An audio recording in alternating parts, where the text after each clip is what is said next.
Overwatch 2 in 2025 has been one of the most unpredictable and experimental years the game has ever seen.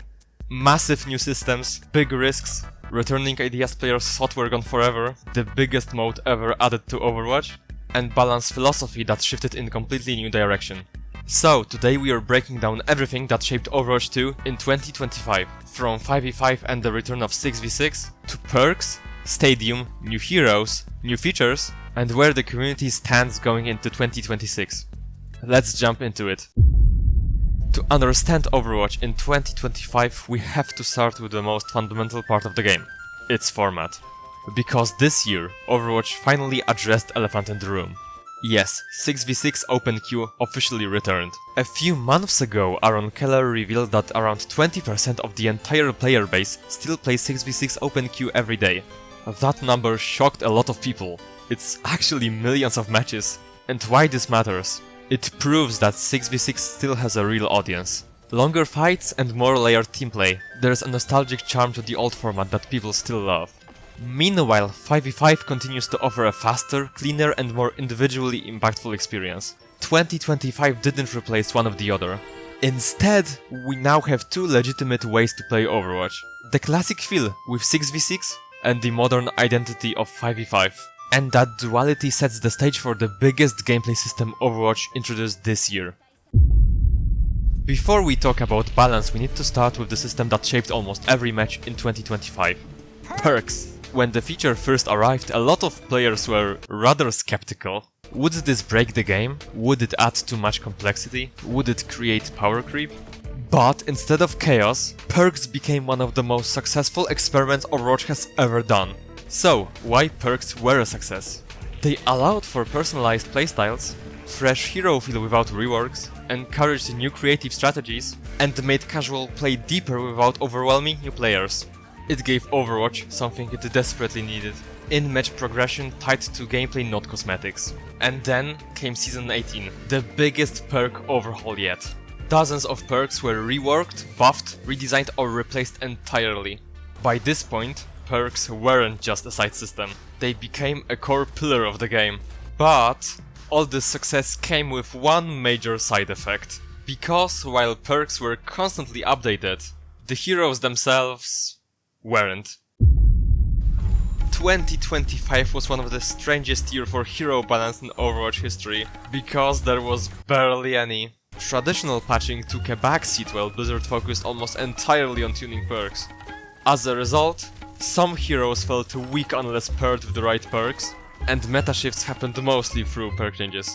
The game stayed fresh because perks kept changing, but the underlying hero balance stayed still for long stretches. It wasn't disastrous, but it created a strange disconnect between how actual patch notes should look like. And speaking of experimental systems, let's talk about Stadium. Stadium wasn't just another mode, it was the biggest feature Overwatch has ever introduced. For the first time, Overwatch adapted to real MOBA style elements. And what makes Stadium so massive? Ability customization, items, build paths, and new maps and game modes exclusive to this mode. This fundamentally changed how Overwatch feels.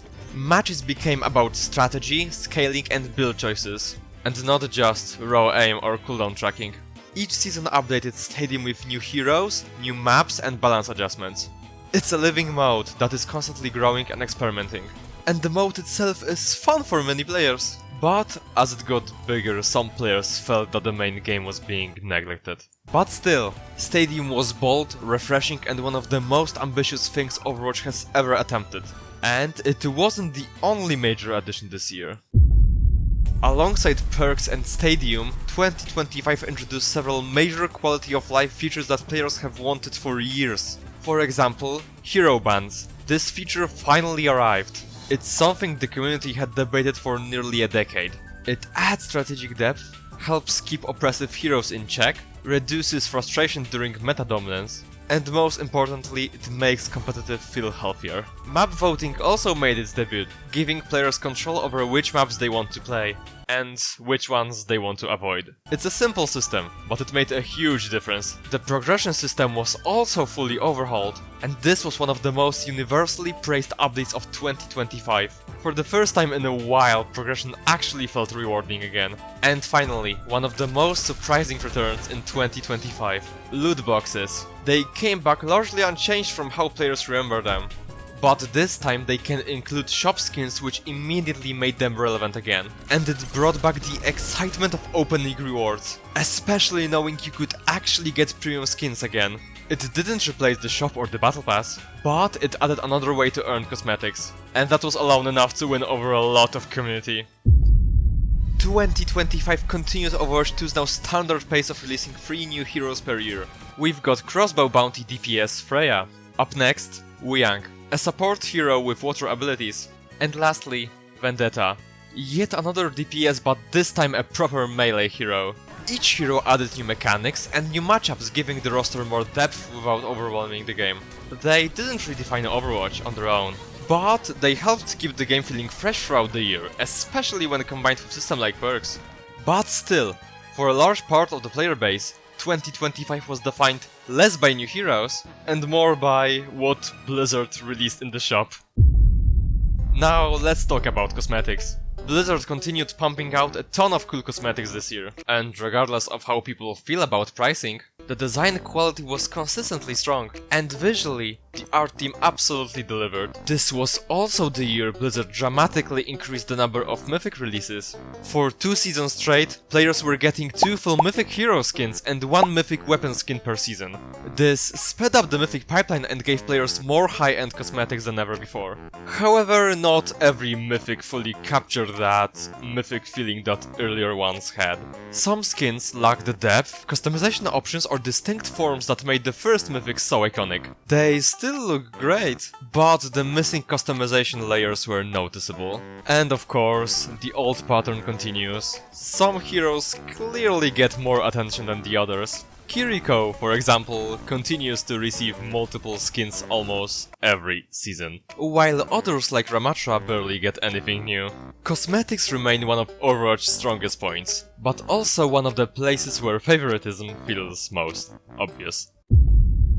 So, after everything, the experiments, the features, the new systems, the risks, how do players actually feel about Overwatch 2 at the end of 2025? Surprisingly, pretty good. Despite balanced frustrations and debates about where Blizzard focuses their attention, the community feels more optimistic now than they have in years. So why players are so hopeful? It's actually simple.